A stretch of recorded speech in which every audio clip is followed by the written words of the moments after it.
ভারতের প্রধানমন্ত্রী নরেন্দ্র মোদীর আমন্ত্রণে বাংলাদেশের প্রধানমন্ত্রী তারেক রহমানের সম্ভাব্য ভারত সফর ঘিরে নতুন করে উত্তেজনা তৈরি হয়েছে ঢাকা দিল্লি সম্পর্কে। সফরের আগে বাংলাদেশ যে শর্তগুলোর কথা জানিয়েছে সেগুলোকে কঠিন শর্ত হিসেবে দেখছে ভারতীয় গণমাধ্যম। বিশেষ করে শেখ হাসিনাকে প্রত্যর্পণের দাবিকে সবচেয়ে বড় বাধা হিসেবে তুলে ধরা হয়েছে। টাইমস অফ ইন্ডিয়া বলছে তারেক রহমানের সফরের জন্য কঠিন শর্ত দিয়েছে ঢাকা। আর ইন্ডিয়ান এক্সপ্রেস এটিকে বাংলাদেশের রেড লাইন বা চূড়ান্ত সীমারেখা হিসেবে উল্লেখ করেছে। নগদ নিয়ে এলো হার না মানা হার অফার। সর্বনিম্ন 10,000 টাকা রেমিটেন্স নগদে পাঠালে থাকছে স্বর্ণের হার জেতার সুযোগ। এদিকে বাংলাদেশের অবস্থান অবশ্য বেশ স্পষ্ট।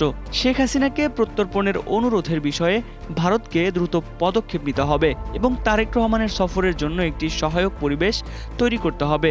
শুধু শেখ হাসিনা নন, প্রত্যর্পণ চুক্তির আওতায় হত্যাসহ বিভিন্ন মামলায় অভিযুক্ত অন্যান্য পলাতক ব্যক্তিদেরও বাংলাদেশে ফেরত দেওয়ার দাবি জানিয়েছে ঢাকা।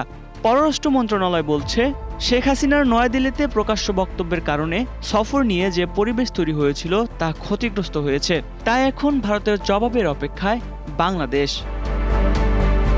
কিন্তু ভারতের কাছে এই দাবি কেন এত কঠিন? প্রথমত, শেখ হাসিনাকে ফেরত দেওয়ার বিষয়টি শুধু রাজনৈতিক সিদ্ধান্ত নয়, এর সঙ্গে ভারতের আইন, আদালত এবং প্রত্যর্পণ চুক্তির আইন প্রক্রিয়া জড়িত।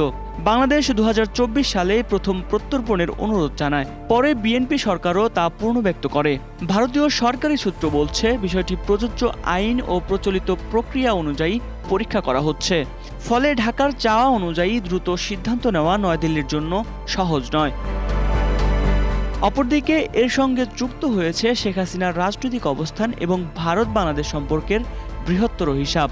বাণিজ্য, জ্বালানি, সীমান্ত ও পানি বন্টনের মতো গুরুত্বপূর্ণ ইস্যুতে দুই দেশের সহযোগিতা প্রয়োজন। এর আগে বিএনপির কয়েকজন নেতাও বলেছিলেন, শেখ হাসিনার বিষয়টি দুই দেশের বৃহত্তর সম্পর্ক এগিয়ে নেওয়ার পথে বাধা হবে না।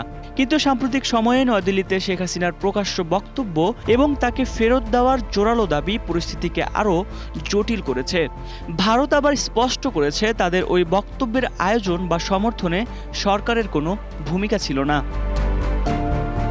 সব মিলিয়ে তারেক রহমানের ভারত সফর এখনো পুরোপুরি অনিশ্চিত হয়ে যায়নি।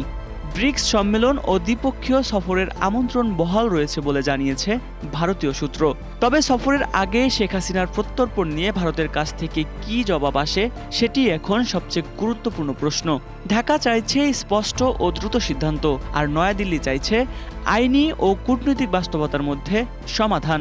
ফলে হাসিনাকে ফেরত দেওয়ার দাবি শুধু একটি প্রত্যর্পণ ইস্যু নয়, এটি এখন দুই দেশের ভবিষ্যৎ সম্পর্কের বড় পরীক্ষা হয়ে দাঁড়িয়েছে। Desk report, 21 television.